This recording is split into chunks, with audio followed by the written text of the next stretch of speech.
No, I grew my hair out for that role, and I grew a mustache? I don't tend know. to shave it now for character pieces. Welcome to Couch Surfing, the show where badass guests look back at their big roles, their little roles, and everything in between. I'm here with Anthony Edwards. Anthony, let's see what's on TV, shall we? It's up to you. All right. You ready? I'm ready. All right, buckle up, baby. What have you got, Mr. Buckman? I got a cigarette. I got Uno Nicolette. So this is one of your first roles. What do you think when you look at that baby over there? It's got walking- fresh face, flowing Farrah Fawcett mane. What do you think? I have a son who's 24 years old, and I feel like I'm watching him. Aww. It's wild. And Eric Stoltz and I, we grew up together in Santa Barbara. We were best friends growing up, and it was our first movie. Well, I got to ask you about no shirts, no shoes, no dice. How often do you hear that line, or did you hear it back then? People usually scream out, "Put your shirt on." Put your shirt. So remember from Top Gun, people were like, "Why were you the only guy with a shirt on in the volleyball scene?" I was like, "Oh." Save that magic, because guess what? We're going to get there, my friend. All right. We're going to take it to the top, I promise you. But up next. There we go. Take it easy. Computer's your friend. Gilbert Lowe. Gilbert. One of the most iconic nerds in movie history. Look at that pocket protector, my friend. No one was getting stabbed with a pen on that set, right? That was, yeah, it was custom. Had his name on it and everything. And that was like state-of-the-art computers, right? Look at it. It's I like know. an Etch-a-Sketch. Now, was that really happening, or is that like, what was that? Was that Yeah, CGI'd no, in? they did that. That was not CGI'd. There was no CGI. There was no C, No. let alone a GI. Yeah, there was nothing. Up next. There we go.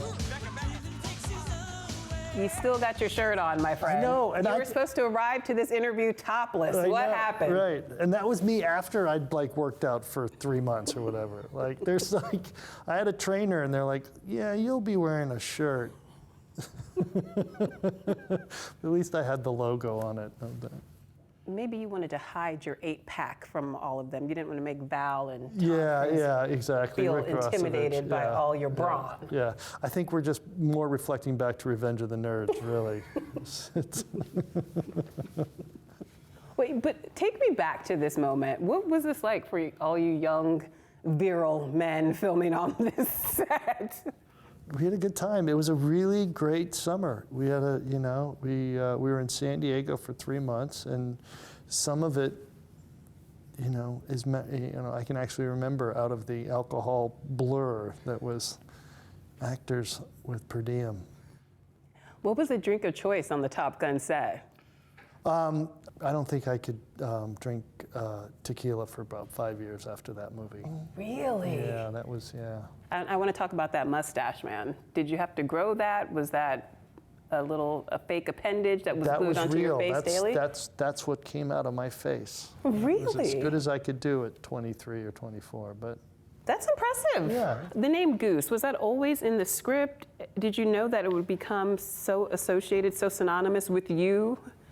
Goose was a guy who in real life was in an accident in an airplane where they lost an engine, and he called out the wrong engine being out, so they fired off the other engine, and so as a result the plane went into the water, and so that he got the name Goose for having messed up.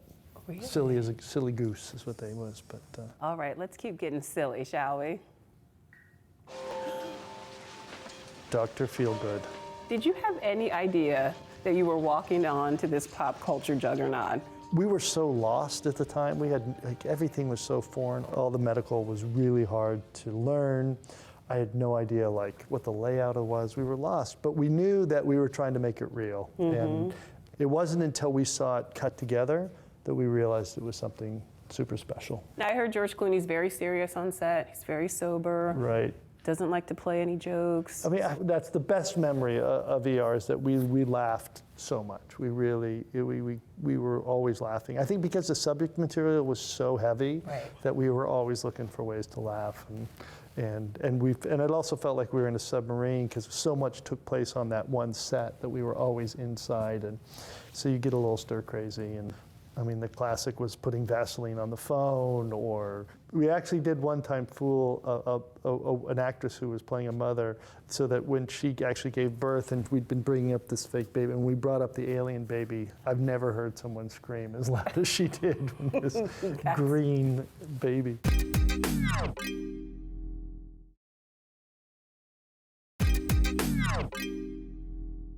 I don't think you're ready for this one. Up next. Foreman says that you're ambidextrous. Oh. Yep. No, Here that's we go. untrue. Zodiac. Right with both hands. John Carroll Lynch, great actor. All these actors, oh my God, so great.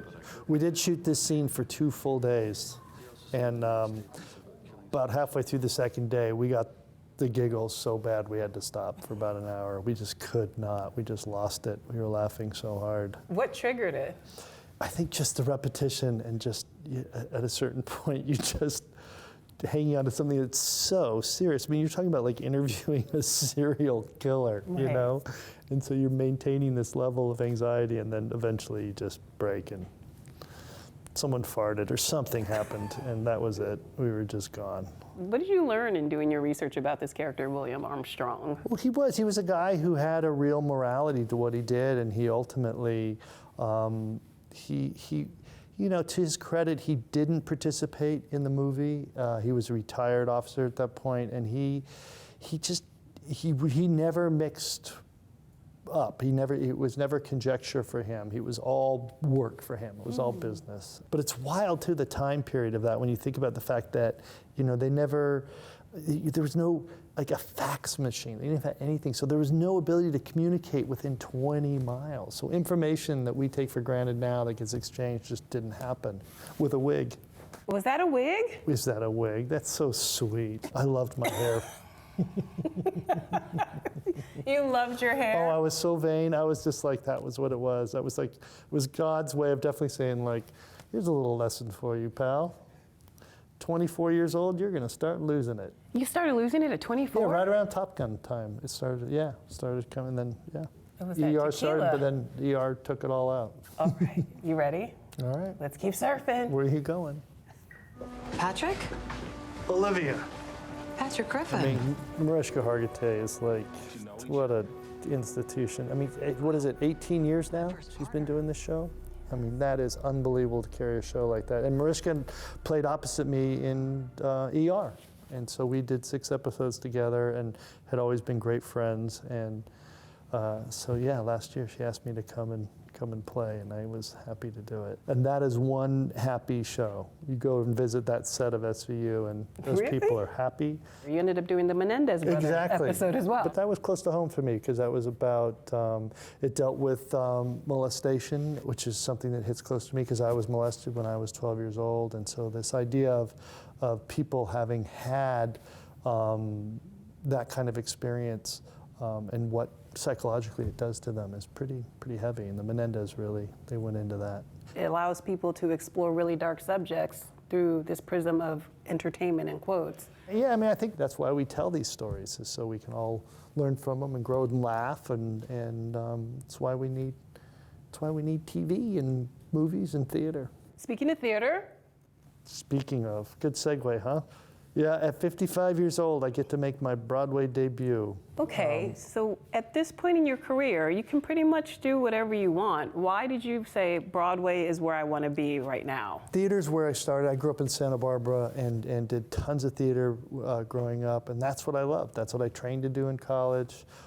Did plays for a lot of my career. Once ER started, I didn't do any more theater. But having moved to New York here and did a play a couple years ago, and I've just been open to it, because there's nothing more fun than getting together with a bunch of actors, working, creating something together, and then having the feeling of having the accomplishment of doing it every night. And in this case, Joshua Jackson and Lauren Ridloff play the leads of this like classic Tony Award-winning, Pulitzer Prize-winning play from 1980, Children of Lesser God, which I just have the benefit of being able to play the guy who runs the school, and he's really set in the old ways. So I'm just thrilled to support it and be part of it. Now, had you been itching to do Broadway, or did this project come along and you said, I have to be a part of this? I don't think there's an actor who's ever been on stage who's not ever itched to be on Broadway. I mean, I'm a huge Broadway fan. Living here, I go to plays all the time. And this is a